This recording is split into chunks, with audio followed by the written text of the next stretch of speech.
India കണ്ട എക്കാലത്തെയും മികച്ച ഓൾറൗണ്ടർമാരിൽ ഒരാളാണ് യുവരാജ് സിംഗ്. ക്രിക്കറ്റ് ആരാധകർക്ക് ഒരിക്കലും മറക്കാൻ സാധിക്കാത്തൊരു മുഖമാണ് യുവരാജ്. യുവരാജ് സിംഗ് ഇപ്പോൾ BJP-യിലേക്ക് ചേരുമോ എന്ന ചോദ്യമാണ് പല ഭാഗത്തു നിന്നും ഉയർന്നു കേൾക്കുന്നത്. ഗിന്നസ് ബുക്കിൽ ഇടം നേടിയ ചരിത്രപ്രസിദ്ധമായ ആറ്റുകാൽ പൊങ്കാല 2024 ഫെബ്രുവരി 25 ഞായറാഴ്ച അടുപ്പുവിട്ട് രാവിലെ 10:30 പൊങ്കാല നിവേദ്യം ഉച്ചയ്ക്ക് 2:30. യുവരാജ് സിംഗ് BJP-യിലേക്ക് ചേരും എന്ന തരത്തിലുള്ള അഭ്യൂഹങ്ങളൊക്കെ വാർത്തകളിലും സൈബറിടങ്ങളിലും മറ്റും ഇപ്പോൾ വലിയ രീതിയിൽ തന്നെ ചർച്ചയായിക്കൊണ്ടിരിക്കുകയാണ്. എന്നാൽ ഈ ഒരു വാർത്തയോടോ ഇത്തരം അഭ്യൂഹങ്ങളോടോ ഒന്നും തന്നെ ഇതുവരെ യുവരാജ് സിംഗോ അദ്ദേഹത്തിന്റെ അടുത്ത വൃത്തങ്ങളോ ഒന്നും തന്നെ പ്രതികരിച്ചിട്ടില്ല. എന്നാൽ അതേസമയം ഇവരാരും തന്നെ ഈ ഒരു വാർത്തയെ എതിർത്തുകൊണ്ടും രംഗത്ത് വന്നിട്ടില്ല. കഴിഞ്ഞ കുറച്ച് നാളുകളായി യുവരാജ് സിംഗ് പഞ്ചാബിന്റെ സംസ്ഥാന പ്രസിഡന്റ് BJP-യുടെ സംസ്ഥാന പ്രസിഡന്റായ സുനിൽ കുമാർ ജാഖറുമായി അടുത്ത ബന്ധം പുലർത്തുന്നു എന്ന തരത്തിലാണ് അറിയാൻ സാധിക്കുന്നത്. BJP-യിലെ 2 നേതാക്കളുമായി യുവരാജ് സിംഗിന് അടുത്ത ബന്ധമുണ്ടെന്ന് റിപ്പോർട്ടുകൾ പുറത്തു വന്നിട്ടുണ്ട്. ഇനി യുവരാജ് സിംഗ് BJP-യിലേക്ക് ചേരുകയാണെങ്കിൽ എന്തായിരിക്കും സംഭവിക്കുക?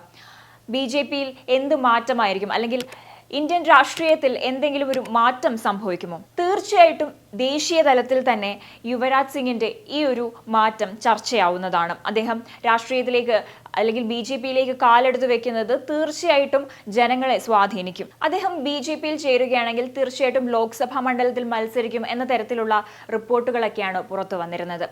അങ്ങനെ അദ്ദേഹം ലോക്സഭയിലേക്ക് മത്സരിക്കുകയാണെങ്കിൽ ഗുരുദാസ്പൂർ എന്ന മണ്ഡലത്തിലായിരിക്കും യുവരാജ് സിംഗ് ലോക്സഭയിലേക്ക് മത്സരിക്കുക എന്ന റിപ്പോർട്ടുകളാണ് പുറത്തു വരുന്നത്. ഈ അടുത്തിടെ യുവരാജ് സിംഗ് കേന്ദ്രമന്ത്രി നിതിൻ ഗഡ്കരിയുമായി ഒരു കൂടിക്കാഴ്ച നടത്തിയിരുന്നു.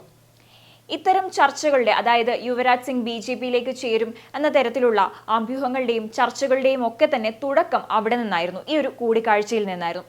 അദ്ദേഹം നിതിൻ ഗഡ്കരിയുമായി കൂടിക്കാഴ്ച നടത്തുകയും അവർ തമ്മിൽ ചില ചർച്ചകൾ നടത്തിയതായും ഒക്കെയായിരുന്നു സൂചനകളും റിപ്പോർട്ടുകളും ഒക്കെ പുറത്തു വന്നിരുന്നത്. ഈ ഒരു സംഭവത്തോടുകൂടി യുവരാജ് സിംഗ് BJP-യിലേക്ക് ചേരും എന്ന തരത്തിലുള്ള അഭ്യൂഹങ്ങളൊക്കെ വളരെ ശക്തമാവുകയും ചെയ്തു. നിലവിൽ നടൻ സണ്ണി ഡിയോളാണ് ഗുരുദാസ്പൂർ മണ്ഡലത്തിലെ BJP-യുടെ MP. ഗുരുദാസ്പൂർ മണ്ഡലത്തിൽ നിന്നുള്ള സിറ്റിംഗ് MP ആയ സണ്ണി ഡിയോളിന് പകരക്കാരനായി മത്സരിക്കാനാണ് സാധ്യത. ഇനി സണ്ണി ഡിയോളിനെ സംബന്ധിച്ചിടത്തോളം അദ്ദേഹം ഗുരുദാസ്പൂർ MP ആയിരിക്കെ തന്നെ അദ്ദേഹം മണ്ഡലത്തിൽ എത്താത്തത് വലിയ രീതിയിലുള്ള എതിർപ്പിനും ഒക്കെ തന്നെ ഇടവരുത്തിയിട്ടുണ്ട്. അദ്ദേഹത്തിനെതിരെ വലിയ രീതിയിൽ തന്നെ ജനവികാരം അവിടെ നിലനിൽക്കുന്നുണ്ട്.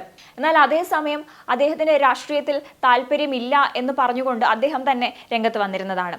മാത്രമല്ല BJP-ക്കും സണ്ണി ഡിയോളുമായി മുന്നോട്ട് പോകാൻ താല്പര്യമില്ല എന്നുള്ളതാണ് വസ്തുത.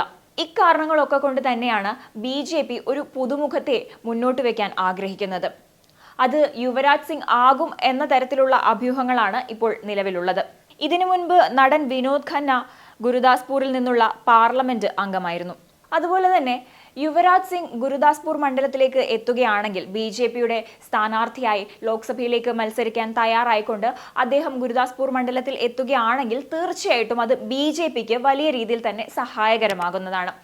കാരണം യുവരാജ് സിംഗിനെ പോലൊരു വ്യക്തിക്ക് ദേശീയ തലത്തിൽ BJP-ക്ക് ഒരു സ്വാധീനം ഉണ്ടാക്കാൻ സാധിക്കുന്നതാണ്. അതുകൊണ്ട് തന്നെ അദ്ദേഹം വരികയാണെങ്കിൽ അത് തീർച്ചയായിട്ടും ഗുരുദാസ്പൂർ എന്ന മണ്ഡലത്തിൽ മാത്രം ഒതുങ്ങി നിൽക്കില്ല. മറ്റ് പലയിടങ്ങളിലും ഇതൊരു ചർച്ചാ വിഷയമാകുന്നതാണ്. മുൻപും പല ക്രിക്കറ്റ് താരങ്ങളൊക്കെ രാഷ്ട്രീയത്തിലേക്ക് രംഗപ്രവേശം നടത്തിയും മത്സരിച്ചും ഒക്കെ ജയിച്ചിരുന്നതാണ്.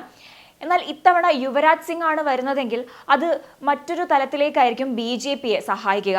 അതുപോലെ തന്നെ മറ്റൊരു ഘടകമാണ് പഞ്ചാബിൽ ഉണ്ടായിരിക്കുന്ന വോട്ടർമാരുടെയൊക്കെ എതിർപ്പ്. ആ ഒരു എതിർപ്പിനെ മറികടക്കാൻ യുവരാജ് സിംഗിനെ കൊണ്ട് കഴിയുമെന്ന് തന്നെയാണ് വിലയിരുത്തലുകൾ. എന്തായാലും ഇതുവരെ താരമോ അദ്ദേഹത്തിന്റെ അടുത്ത വൃത്തങ്ങളോ ഒന്നും പ്രതികരിച്ചിട്ടില്ല. അതുകൊണ്ട് തന്നെ ഇക്കാര്യത്തിൽ ഒരു വ്യക്തത ഇതുവരെ കൈവരിക്കാൻ സാധിച്ചിട്ടില്ല. എന്നിരുന്നാൽ പോലും വൈകാതെ തന്നെ ഇക്കാര്യത്തിൽ താരം ഒരു വ്യക്തത വരുത്തും എന്ന് തന്നെ പ്രതീക്ഷിക്കാം.